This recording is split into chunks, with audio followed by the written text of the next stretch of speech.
Welcome to Turks and Jerks, Week 3 of the NFL. We have a slightly different panel this week, and in studio today, Francis Maxwell in the end, Tracy Sandler, 49ers fangirl, joining me. You guys have seen Tracy on multiple of our NFL clips in the past. All links and description are in the description box below. Make sure to follow them to check out all the fun stuff. But we're going to get right into it because there was a lot of winners this week. There's a lot of losers. We call it Turks and Jerks. Ben gets really upset if you don't refer to as Turks and Jerks. But in terms of our winners and losers, I'm more realistic about it. We can get into a lot of them. A quick overview, really. Those who expected Aaron Rodgers to have a bad season, well, he stopped that in about 15 minutes, throwing for 4 touchdowns in the first half alone.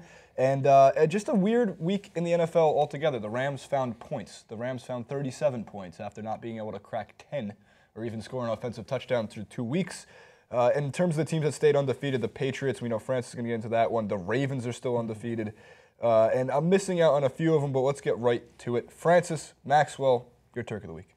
So you kind of you give me the alley-oop for the Patriots, even though they're not my Turk. I feel like I need to mention Bill Belichick, but it happened Thursday now, so it seems a little bit in the past. But you mentioned it beforehand. It's not a coincidence that you have Jacoby Brissett running the first 15-yard touchdown from a QB, longer than 15 yards for the Patriots in how many years? Because it is not a coincidence. Because when you have Bill Belichick understand that this is what this kid's good at, because obviously people are like, we haven't seen him that much. Who watches him every single day? Bill Belichick. He watches him and he knows what he will have to do to get the most out of that quarterback. And I think that Belichick deserves all the credit that he gets when it comes to this. We were talking about how if they went 2-2 before Tom Brady came back, that they'd be in good standing. They look like they'll probably go 4-0. But that's not my Turk. My Turk is another rookie QB, and that is Dak Prescott. Again, another team that we talked about, how are they going to survive without their star quarterback, Tony Romo? Are they even going to manage it? I actually think, from what I've seen from this kid, it'll be a hard decision to bench Dak Prescott when Tony Romo comes back, because he averaged just under 8 yards per attempt.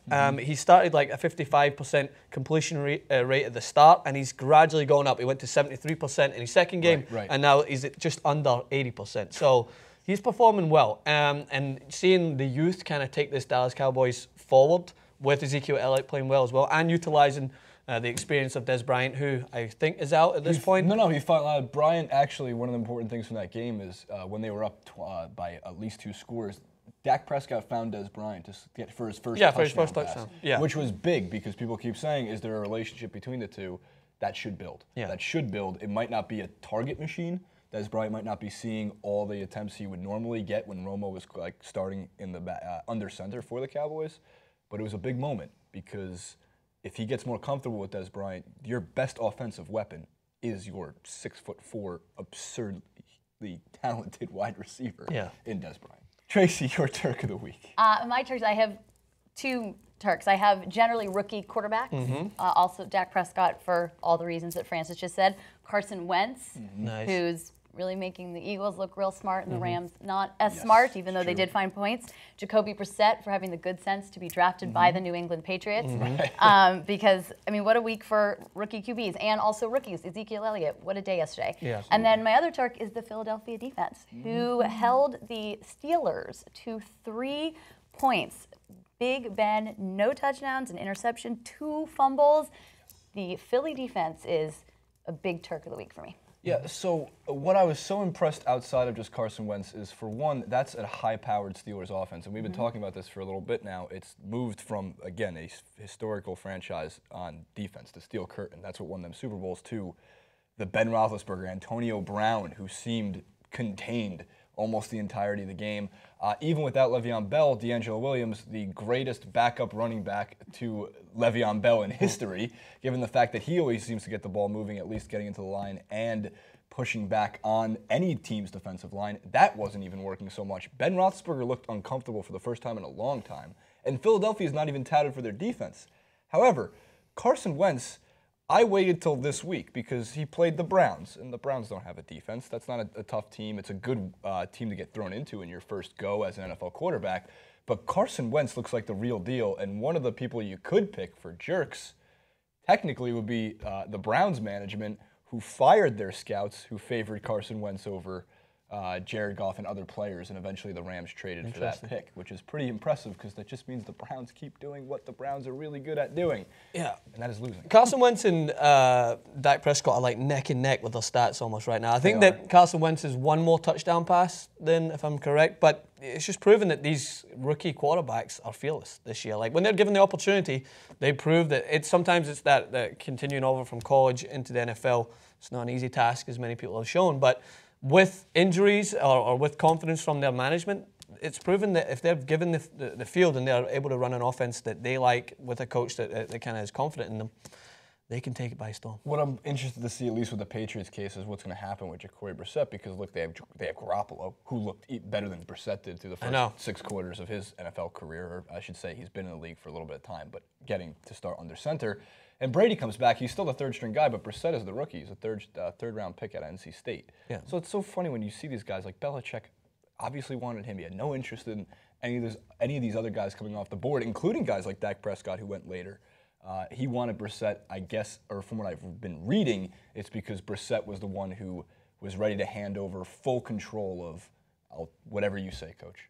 There was no problem with that. So in terms of my Turk, it's the Vikings defense.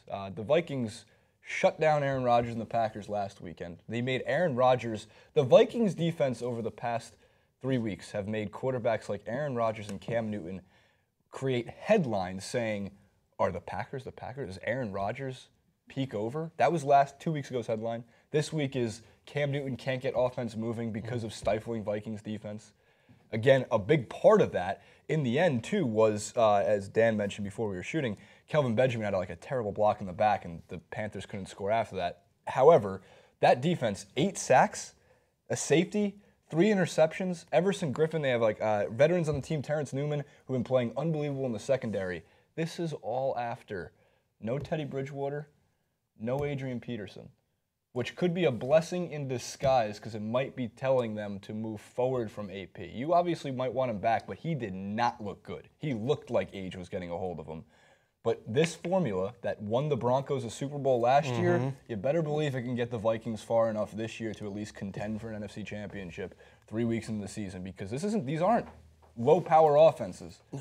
You're holding a team like the Panthers, who were putting up 40 points a game over an 8-game stretch last year. Cam Newton, a freak athlete who can make everything happen with his legs, with his arms, everything with it. And you're just stopping them altogether.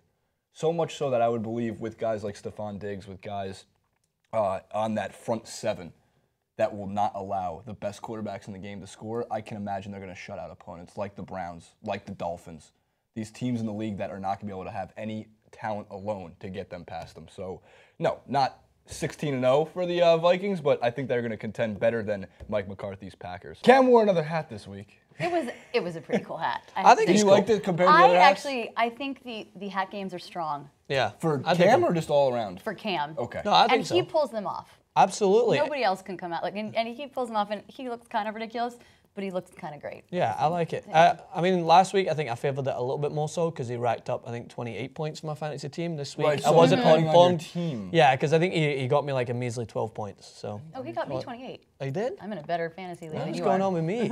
Interesting. I got blown out in every fantasy league this week, but the pick'em pool is going well, thanks to teams like the Minnesota Vikings for going on the road and winning in Carolina. All right, so the Turks are out there. Make sure to comment below with who you thought was the best of Week 3. We'll be back next week with some more Turks, and later today with the Jerks of Week 3 as well.